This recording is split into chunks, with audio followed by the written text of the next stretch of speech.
It is difficult to define action research because it has been developed differently for different applications. Action research can be thought as an inquiry into ongoing systematic and empirically based attempt to improve practice through action. There are different types of action research.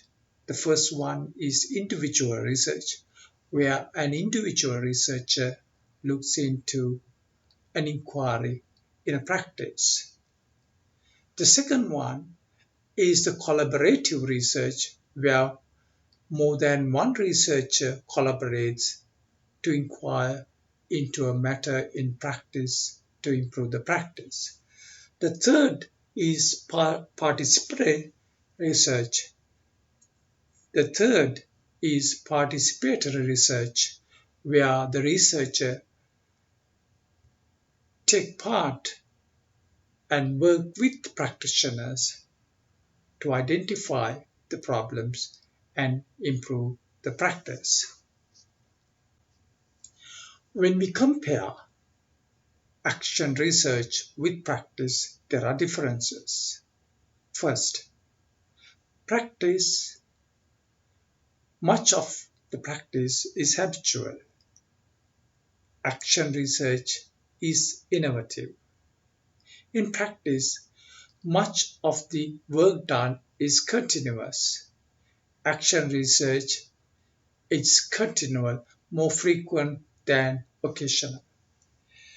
In practice, action is contingent. In action research, it is proactive. In practice, many of the actions taken are individual, but in action research, when the researcher works with the practitioners, it is participatory. In practice, it's a naturalistic approach. In action research, it's an interventionist approach to solve problems. In practice, many of the problems are unexamined. In action research, they are problematized. In practice, they experience the problems and attempt to solve them. But in action research, they are deliberated. The problems are deliberated and attempt to solve them. In practice, much of the problems and solutions are unarticulated. In action research, they are documented. In practice, much of the happenings are pragmatic. In action research, they are understood.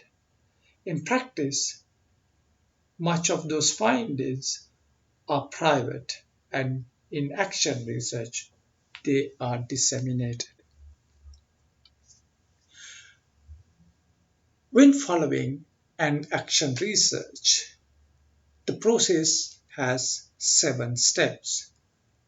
The first, select a focus, an issue that is experienced in the firm. Second, identify research questions.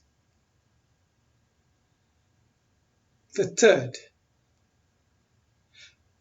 clarify the theoretical framework that will be used to address the research problem.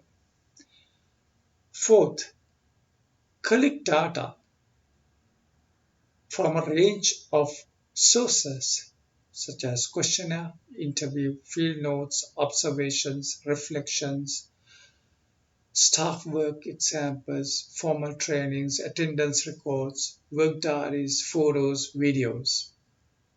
Fifth, analyze data. Tell the story of the data. Sixth, report results. 7, take informed action. that provides a solution or answer. With the combination of the practitioner's business experience and researchers' business expertise. When a problem area is chosen for investigation, a specific problems have to be identified in that problem area. In action research, the researchers and the practitioners become familiar with the knowledge. One of the resources is the theory or theoretical framework. In action research, we use the theory or the framework into and put that into action. When we put that into action, a part of the problem may be solved, but another part of the problem may not have been solved because theory represents a limited reality and part of the problem that is unsolved may be outside that reality. Then the researchers have to look for another theory, another body of knowing to address the unsolved problem.